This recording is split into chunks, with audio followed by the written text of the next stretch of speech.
United States President Joseph Biden makes a surprise visit to Ukraine as its conflict with Russia nears the one-year mark. And a global security conference is held in Munich. Hi, everyone. I'm Sean Calebs. I'm filling in for Anand Naidu, and welcome to The Heat.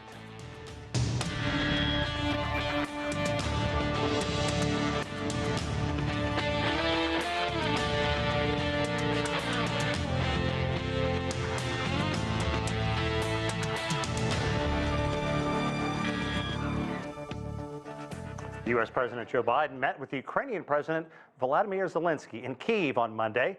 Biden pledging more military aid and support for Ukraine during the secret, unannounced trip. Meanwhile, leaders gathered in Germany for the Munich Security Conference over this weekend. The Russia-Ukraine conflict, of course, at the top of the agenda. CGTN's Johann Pleschberger has this report from Munich. While outside the Bayerischer Hof, thousands of demonstrators asked for a ceasefire in Ukraine, inside the conference venue, Western leaders urged Europe to rearm. French President Emmanuel Macron claims that's the only way for the continent to secure peace. If Europe wants to defend Europe, it has to arm itself, make use of NATO cooperation, but also accelerate its ability to produce weapons on European soil. European Union Foreign Policy Chief Josep Borrell stressed the need for speed. It is still a lot to be done. We have to increase and accelerate our military support to Ukraine. France and the other G7 countries used the stage in Munich to issue a warning to any country that militarily supports Russia's attack on Ukraine. Such actions would be sanctioned immediately. Meanwhile, China called for fewer sanctions and more peace talks. China is not a party to this crisis in Ukraine, but we are not standing idly by. Nor have we thrown fuel on the fire. We are more opposed to profiting from the fire. What China is doing, as I said earlier, is to urge peace and promote talks. We will stand firmly on the side of peace and on the side of dialogue. China's top diplomat Wang Yi spoke with U.S. Secretary of State Antony Blinken on the sidelines of the conference. It was the first face-to-face meeting between the two powers since the U.S. shot down a Chinese balloon. Wang Yi told his U.S. counterpart that the United States must resolve the damage to China-U.S. relations caused by the indiscriminate use of force. Antony Blinken. Blinken, on the other side, accused China of considering sending weapons to Russia. Earlier, during a panel discussion, the Secretary of State emphasized the tragedy of human losses on both sides, in Ukraine and Russia. Look at what has happened, what Putin has done to his own country. We now have, by public accounts, something like 200,000 Russian casualties in Ukraine. Think about that for a minute, in less than a year. While Russia was not invited to take part in the Munich conference, China set out its position on settling the Ukraine crisis in a document that will state all countries' territorial integrity must be respected. Johannes Pleschberger, CGTN, Munich. A lot to discuss, and let's bring in our guest. Joining us from Moscow, Viktor Olevich. He's a lead expert at the Center for Actual Politics, a Moscow-based think tank. From North Carolina, Klaus Larres. He's a professor of history and international affairs at the University of North Carolina at Chapel Hill. And out of Beijing, Victor Gao, chair professor at Soochow University. And in Maryland, Joel Rubin, former U.S. Deputy Assistant Secretary of State. I want to thank you all. We have a lot to get to, so I want to begin, Joel, with you, if I may. Firstly, your thoughts on U.S. President Joe Biden making this unannounced trip. And secondly, all sides have been saying they want to see a peaceful resolution to what's going on between Russia and Ukraine. They want to see it handled through diplomacy, through discussions. The fact that Biden does go there and basically ratchet up things, say we're going to provide you more munitions, more money, what kind of message does that send? Well, Sean, it's great to be with you and as well with my honored colleagues here tonight. Look, President Biden going to Kyiv, if anything, is a demonstration that the United States stands firmly with Ukraine in defending its territorial sovereignty, in defending the Ukrainian people from an unprovoked attack against a country that now has seen more than 10 million Ukrainians displaced, they're refugees, there are war crimes being committed against the Ukrainian people by Russia.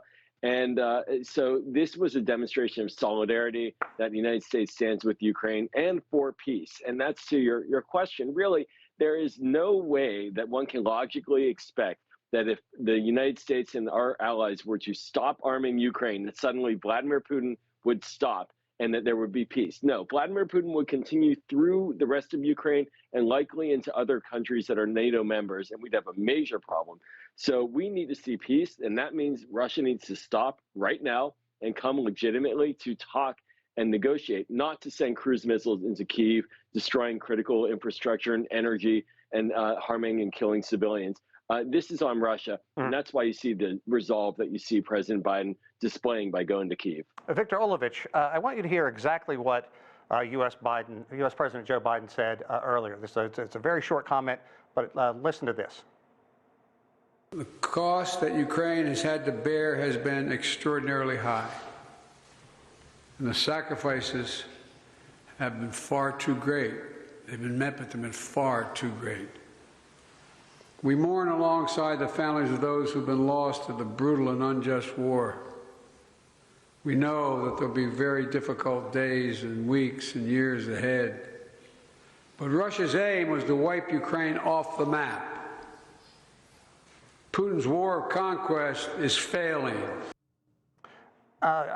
Viktor Olevich, I want to get your comments on that. And also, additionally, U.S. President Biden said more sanctions are going to be coming against the elite, who he said are either evading or finding a way to help fund Russia's war machine. What's the reaction from Moscow about this comment and Biden's general tone? Well, what's even more important than what was said today in Kyiv by Biden or what was said by Western leaders and representatives at the Munich Conference is what was not said.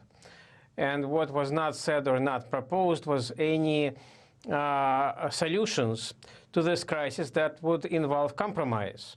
So it is quite obvious that the United States and its European allies feel that Russia has been significantly weakened during this past year, and they are not willing to offer Russia any acceptable peace proposals that Moscow would be able to consider in order to bring this conflict to a close, or at least to some sort of a temporary, at least, ceasefire or solution of a temporary sort.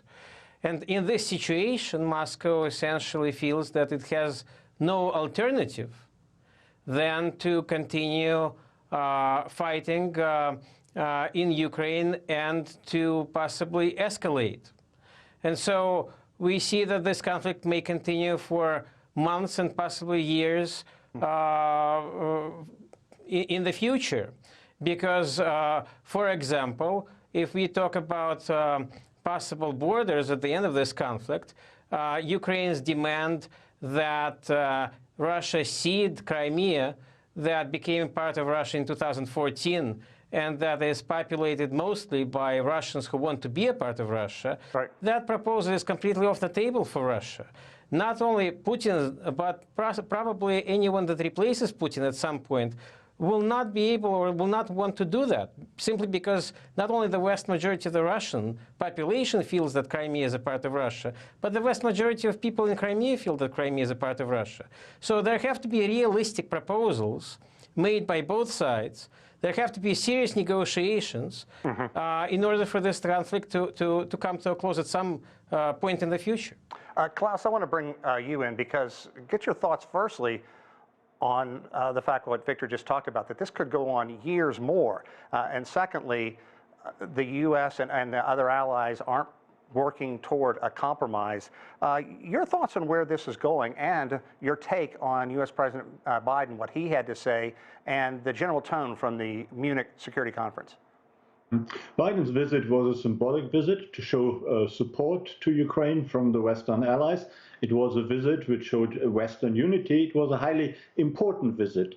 Regarding what Victor just said, There's nothing to stop Putin to come forward with some constructive peace proposals, some compromise proposal. He does not need to wait for the West or for Ukraine to make such a proposal. He can come forward with a proposal himself by, for example, offering to withdraw from large parts of eastern Ukraine, for example, most or all of Donbass.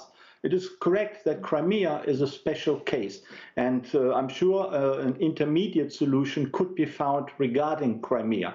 But I think even beyond Crimea, Putin has not proposed anything which smells of a compromise, anything which offers a constructive way of meeting Ukraine at peace negotiations. In the end, that will have to be done. And in the end, I think we will have something like a big three summit, be it the foreign ministers or be it the leaders of government, which needs to come together to solve that. Because it is correct that at the moment, the grinding of war goes on. It's escalating. Every side is escalating. The Russians have started an offensive. The Ukrainians are expected to offer an offensive pretty soon. Right. This is, of course, no solution. So talking is necessary, but Putin needs to come up with some constructive proposals which indicate that he is prepared to embark on a genuine compromise. Viktor, I want to thank you for being so patient and coming into this conversation a little bit late, but obviously China has a great deal at stake in all this. Senior diplomat Wang Yi has been traveling for 8 days, and of course was at the Munich Security Conference as well, and he wants to, what China's made it clear, they would like to see this resolved through negotiations. What part can China play? Many people say clearly could be a very important cog in this wheel. Thank you very much for having me. Indeed, China wants to promote peace in this war in Ukraine, and this is the position of China from the very beginning of the outbreak of the special military operations or war in Ukraine. And I think history will really recognize that China has chosen the right position, standing on peace, promoting peace and negotiation, and opposing the prolonging of the war and the continuation of the war in Ukraine. Now, allow me to make one point. I think there are several very important philosophical points. One is that there will be no lasting peace in Europe by excluding Russia. The second point is that there will be no lasting peace in the world by excluding Russia. Now, when we are getting close to the first anniversary of the war in Ukraine, I think it is time for us to think about what the world will be in 2122. That is on the 100th year anniversary of the war in Ukraine. I think there are two possibilities. One is that Ukraine will be one of the wealthiest nations in Europe, but there must be a precondition. Ukraine cannot be the forefront of any rivalry or antagonism against Russia. Therefore, what will be the position of Ukraine 100 years from now? But there is a worst possibility. That is, there will be no world in 2122. Something will happen between now and 2122, and Armageddon might happen. So mankind as a whole really need to think very closely about the implications and significance of the war in Ukraine and do the right thing, not only for Ukraine, but for the world at large, for mankind as a whole, and for future prosperity included. Viktor Gall, I can only imagine that you're talking about the possible threat that Putin has raised in the past about using nuclear weapons. But I want to move on about the important discussion that went on the sidelines between Wang Yi and Antony Blinken of the United States, his U.S. counterpart. How important was that? What was resolved? Because these two sides have been at loggerheads for so long, and both nations came out with very strong statements.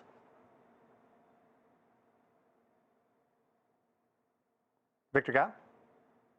Yeah, I think the fact that Mr. Wang Yi and Mr. Blinken met in Munich on the sideline is in itself a positive thing. That means the two countries can still talk, sit down, look at each other, and despite of all the differences, they still want to engage with each other. Now, the second point is that the sudden interruption of China-US relations started with this one-time shooting down of a balloon. And China expressed its concern about this escalation and wanted the United States to calm down and restore to its sense and sensibility and sanity, for example. And in dealing with crisis in China-US relations, everyone, both sides, need to be very prudent and need to really think about the consequences of every step you may take. Shooting down a balloon by one of the most sophisticated airplanes in the United States is not a sign of courage or wisdom or sanity. It is a sign of hysteria and extremism, I would say, and wanton disregard of the consequences that the shooting down may cause to not only China-US relations, but to world peace and development as a whole. In that sense, China condemned the shooting down of the balloon by the United States. And I think Mr. Wang Yi very eloquently expressed China's position and concern to the US side. And I hope Mr. Blinken will really make his way to Beijing to talk with the Chinese Foreign Minister Qin Gang, because that's the very important channel of communication between China and the United States after the shooting down the balloon. And Mr. Blinken will be welcomed in Beijing for the official visit to China. Joel, I got to ask you, the tensions have been elevated. Despite discussions, your thoughts, do you believe they've been tamped down at all? Where do you see this going? And how would you gauge relations right now between the two nations? Yeah, certainly this is a low point, without a doubt. It's not a good sign when we have the top Chinese diplomat in Munich publicly criticizing the United States when it was his government that sent a spy balloon over the United States. And let's just be very clear here that the United States was on the receiving end of a surveillance balloon flying over the United States that was being guided by the Chinese government, by the PRC. There is a reason why it was shot down, because it was deemed as a national security threat. That's not hysteria. If an American balloon was flying over mainland China, I'm sure that the PLA would have a lot of concerns about it as well.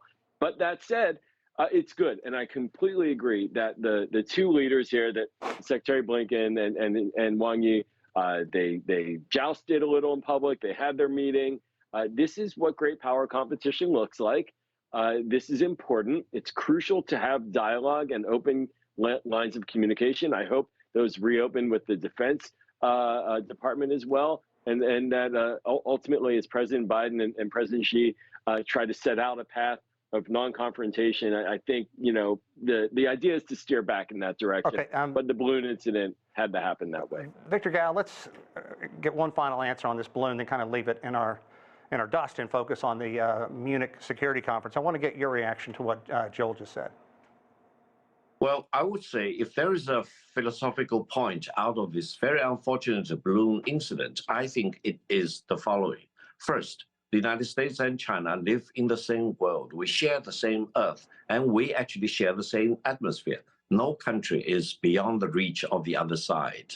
And the second point is that while the United States this time is accusing China of violating China's sovereignty and territorial integrity, China over the years has accused the United States for more than 1,000 times of violation of China's sovereignty and territorial integrity. Now, once there is an unfortunate incident like this, I think both sides need to sit down and not only talk about the balloon, but really talk about how to avoid violating each other's sovereignty and territorial integrity. This is what China demands from Washington. Okay. Next time, if there is a violation of China's sovereignty and territorial integrity, you may even need to be prepared that China will do the same like the United States did this time to the balloon. But this is not China's position. China still wants to engage with the United States in real honesty, decency, dignity, and deal with whatever crisis that might occur in China-US relations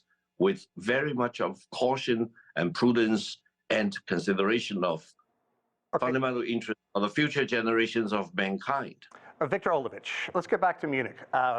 U.S. Vice President Kamala Harris really took center stage, had some very harsh language, I guess you could say, pointed at Russia, saying that Russia is committing, and we'll get this right, crimes against humanity, not just war crimes, crimes against humanity, very serious charges. What is Russia's reaction to this?